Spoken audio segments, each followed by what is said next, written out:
Como você iniciou-se no rádio? Em 1954, eu era vizinho de um senhor que chamava-se Nicolau De Witt.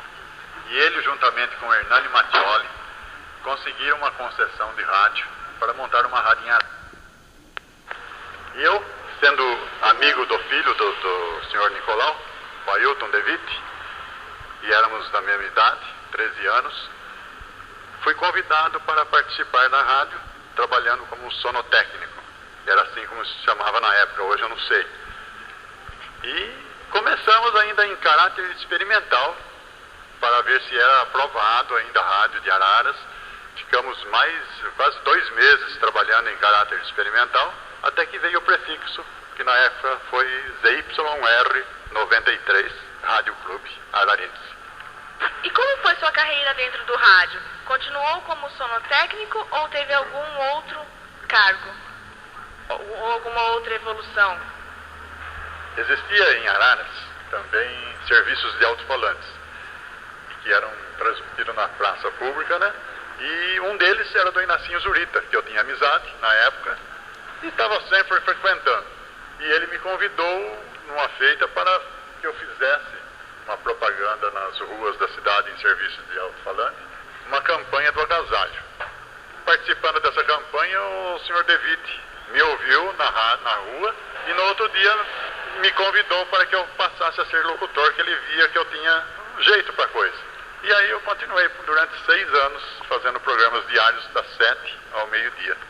E quais eram as dificuldades encontradas na rádio? Os problemas? Não, o único problema é que a rádio não para. Não tem dia de folga, não tem nada. Durante 6 anos eu só descansava um dia por ano, que era na Sexta-feira Santa, quando a rádio não funcionava. Aliás, funcionava só à tarde para a transmissão das 7 palavras. Fora isso, sem férias, 6 anos direto, descansando um dia por ano. Quais eram os equipamentos disponíveis na rádio na época? Os mais simples possíveis, que era uma mesa de som com 2 pratos para tocar LP. Na época não tinha CD, né? Tinha LPs e inclusive os jingles de propaganda das firmas que tinham mais poder aquisitivo, que eram gravados não sei onde, mas vinham como se fosse um LP. Várias faixas de propaganda e os outros eram falados em estúdio mesmo pelos próprios locutores que estivessem trabalhando. Isso eram textos já escritos pela direção da rádio. E tinha também o máximo era gravador de fita, mas fitas não essas cassete, né? Era fitas maiores, rolos de fitas, né? Inclusive era transmitido jogos de futebol e era gravado nessas fitas para posterior, assim, fazer alguma apresentação futura. E bem no comecinho mesmo tinha até um gravador de fio, que era um fiozinho de arame, e era um gravador. E na época não existia a televisão, né? Sendo assim, qual era a receptividade do público para com rádio? Bom, como só existia rádio, era o único meio de comunicação para o povo ficar sabendo das notícias mais urgentes. Mas eu tinha uma dúvida comigo, principalmente aos domingos. Eu trabalhava também aos domingos. Então eu ficava falando naquele estúdio, eu pensava que eu estava falando sozinho para as paredes. Mas eu tive uma prova ao contrário, quando aconteceu um caso inusitado. Pegou fogo numa mercearia que era vizinha da rádio, e a rádio tinha 2 andares, eu ficava por cima. E por cima nós ficávamos jogando água, uma mangueira, e pela rádio eu ficava pedindo, aquela fumaça entrando que estava insuportável, né? Eu pedi porque não tinha corpo de bombeiro, não tinha nada. Então eu pedi pelo rádio, se alguém tivesse extintor de incêndio, qualquer coisa que trouxesse para lá. E eu nunca vi tanto extintor de incêndio na minha vida como apareceu. Aí que eu tive a prova que a rádio era bem ouvida mesmo. E como que a rádio fazia para ganhar o dinheiro, para lucrar a subsistência dela? Como que era feito isso? Bom, tinha as propagandas, né? E a maior parte é a propaganda que fazia a rádio, a subsistência dela era com propaganda, hoje, né? Como até hoje.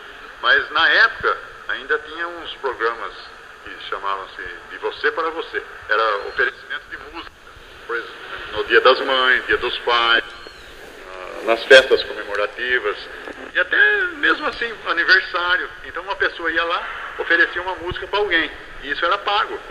Hoje não, é pelo telefone, que a turma pede de graça, que subsiste de outras maneiras, né? Mas aquilo também ajudava a rádio a realizar os problemas que ela tinha. E como o rádio sendo uma coisa nova na cidade, como sua família reagiu com sua contratação na rádio? Bem, na minha casa, todos gostavam. Minha mãe era assistente de novela na época, gostava de rádio. A rádio pegava muito mal, porque era só rádios de fora, então a maioria ondas curtas, pegava mais ou menos. Eu tinha irmão que era músico, tinha conjunto, tocava, se Brasil afora. Então, minha irmã também tocava. Então tinha artistas na família. Então, foi aceito assim, normalmente, sem nenhum... E era um meio de eu ganhar algum dinheiro, porque eu estudava e trabalhava meio período só. Eu fazia das 7 ao meio-dia e tinha um salário. Às vezes era difícil de receber, ficava 2, 3 meses sem receber, mas eu recebia, no fim acabava recebendo. Era pouco, mas ajudava. E quanto que era mais ou menos esse Na época era R$500, eu não sei a relação. R$500 não, 500 cruzeiro. Eu nem sei a relação hoje quanto era. Eu sei que era mais ou menos uma base de meio salário mínimo. Mas com esse dinheiro eu me vestia, eu pagava meus estudos. Então na época dava. Comprava bicicleta, porque só eu tinha 13, 14 anos, só podia andar de bicicleta mesmo, né? Então conseguia comprar minhas bicicletas à prestação. Então o dinheiro valia alguma coisa naquela época.